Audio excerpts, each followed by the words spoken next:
दोस्तों, PSC wisdom में आपका बहुत बहुत स्वागत है।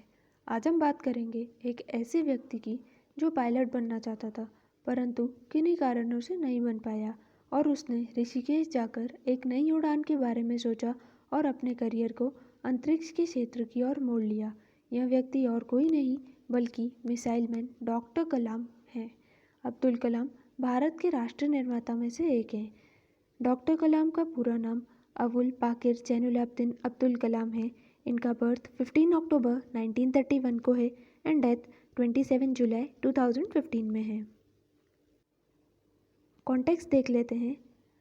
हाल ही में 15 अक्टूबर 2022 को डॉक्टर कलाम की 91st बर्थ एनिवर्सरी सेलिब्रेट की गई। डॉक्टर कलाम की बर्थ एनिवर्सरी को हम national innovation day and world students day के रूप में सेलिब्रेट करते हैं।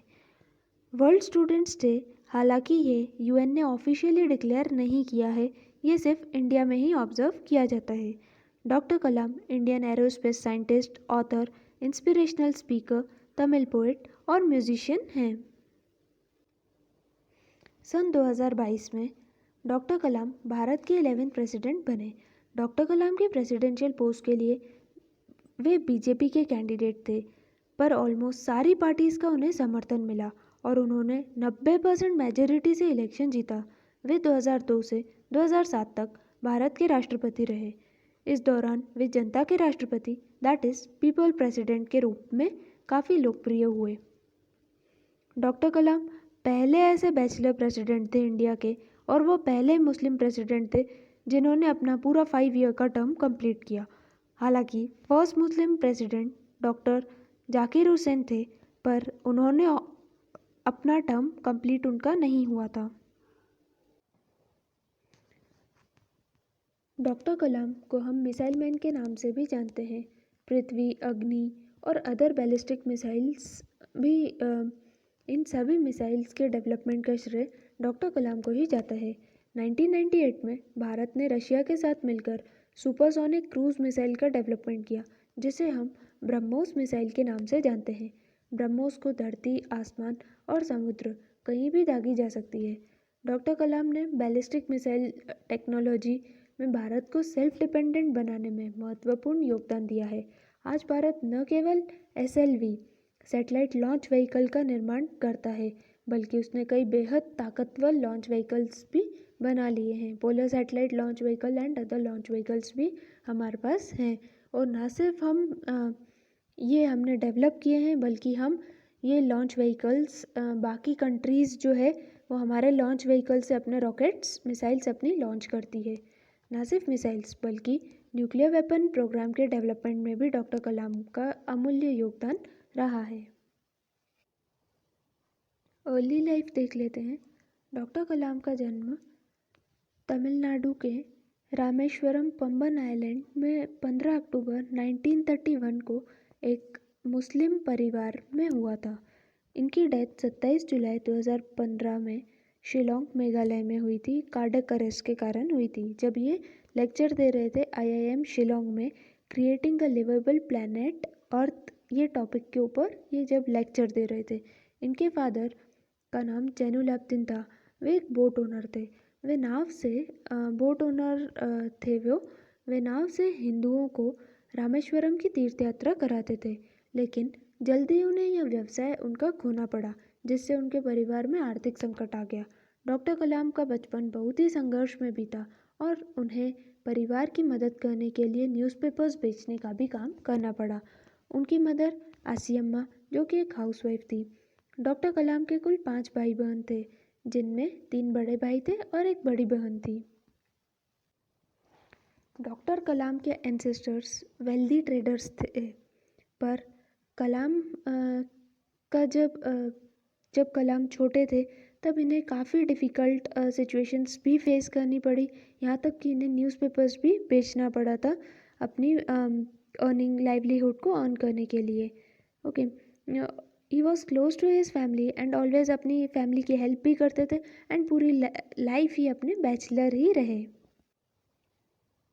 स्कूल के दिनों में वह पढ़ाई में सामान्य थे, परंतु नई चीज़ों को सीखने के लिए हमेशा तत्पर रहते थे और घंटों पढ़ाई किया करते थे।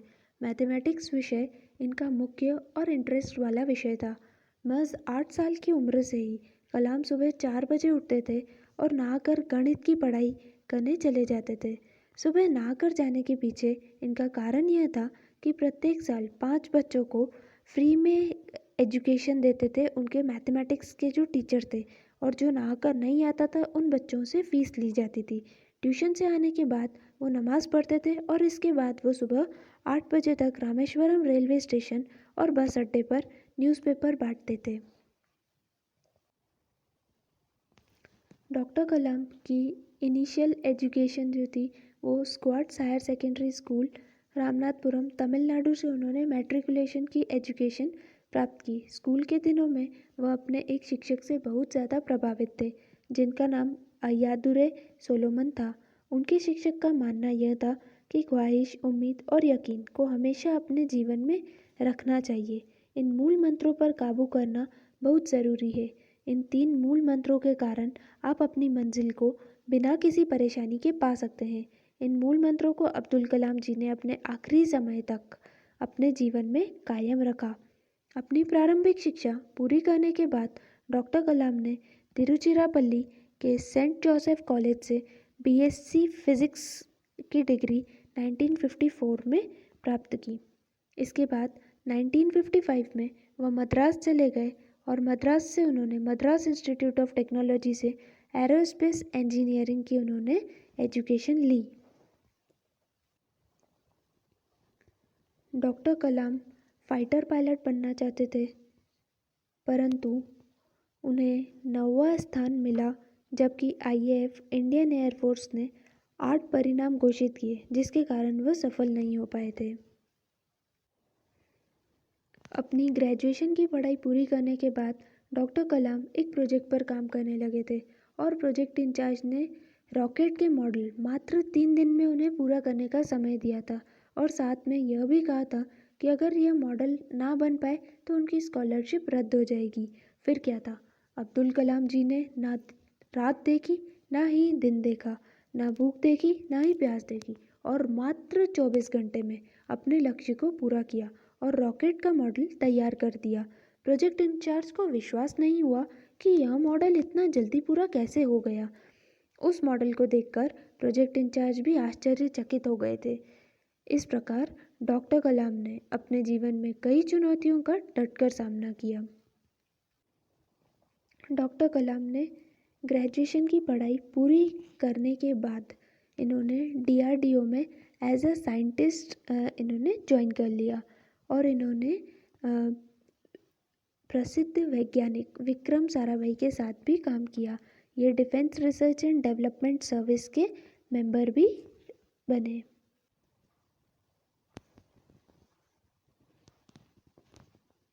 अगले आने वाले नेक्स्ट 4 डिकेड्स मतलब पूरे 40 साल डॉक्टर कलाम ने डीआरडीओ एंड इसरो में as a scientist and science administrator work किया। इंडिया के space program and military missile development में इनका काफ़ी ज़्यादा इन्वॉल्वमेंट रहा।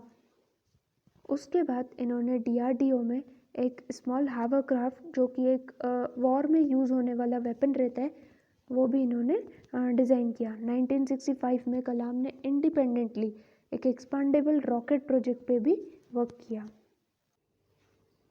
डीआरडीओ में एज अ साइंटिस्ट वर्क करने के बाद डॉक्टर कलाम ने इसरो में भी as a project director work किया। इसरो का अर्लियर नेम जो है वो इंकोस्पार है। इसरो 1969 में सेटअप हुआ था और तभी डॉक्टर कलाम ने भी ज्वाइन किया।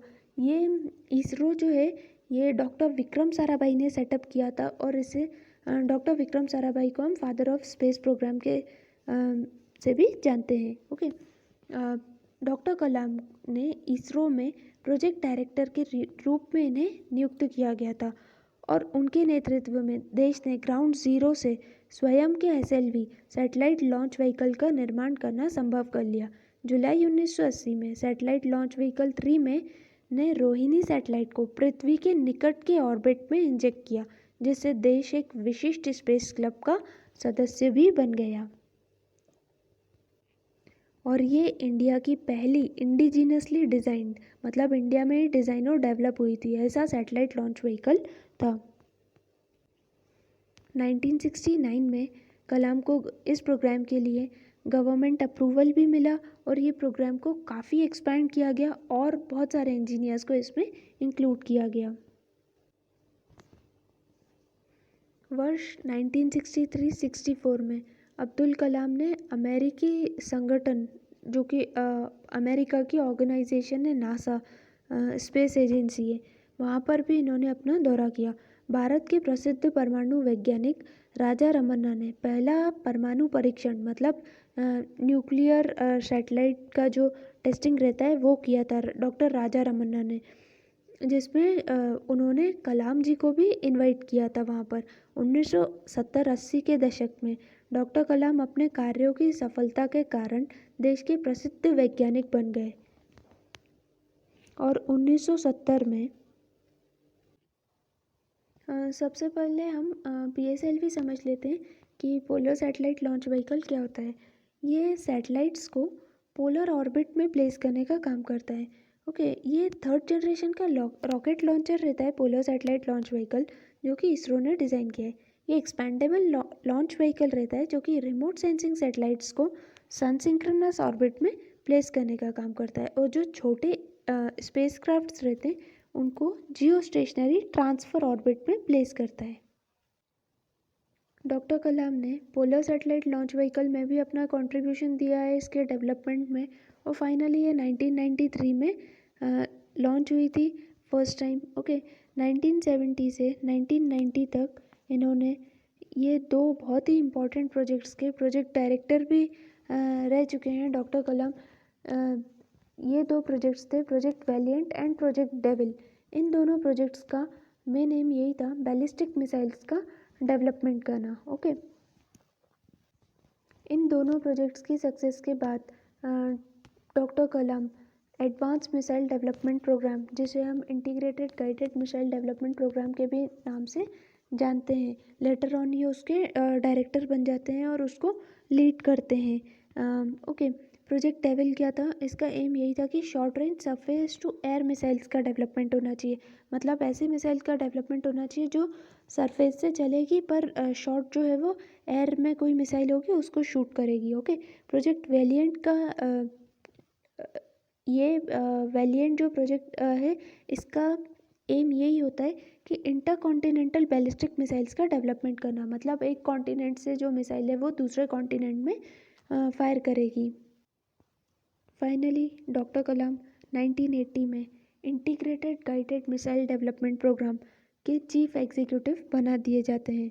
ये बात तब की चल रही है जब आर वेंकटरमन हमारे डिफेंस मिनिस्टर होते हैं। इस प्रोग्राम का मेन उद्देश्य यही रहता है कि मिसाइल्स का डेवलपमेंट होना चाहिए। इस प्रोग्राम में 5 मेन मेजर प्रोजेक्ट्स इंक्लूड होते हैं। पृथ्वी एंड अग्नि का डेवलपमेंट डॉक्टर कलाम के अंडर में ही होता है। 1988 में पृथ्वी का डेवलपमेंट होता है।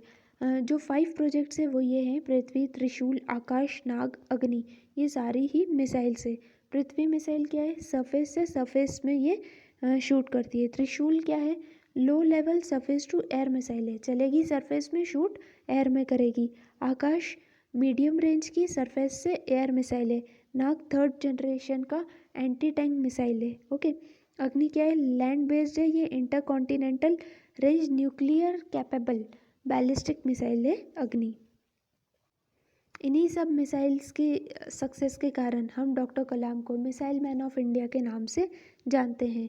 उन्होंने काफ़ी उनका इन्वॉल्वमेंट रहा है ballistic missiles and launch vehicle, missile के लॉन्च व्हीकल के डेवलपमेंट में। 1992 में डॉक्टर कलाम को साइंटिफिक एडवाइज़र अपॉइंट होते हैं वो डिफेंस मिनिस्टर के। ओके, देन 1999 में डॉक्टर कलाम उनका प्रमोशन होता है और वो चीफ साइंटिफिक एडवाइज़र बन जाते हैं प्राइम मिनिस्टर के, जो कि कैबिनेट मिनिस्टर की रैंक के इक्वल रहता है और वो DRDO के सेक्रेटरी के इसमें भी वर्क करते हैं।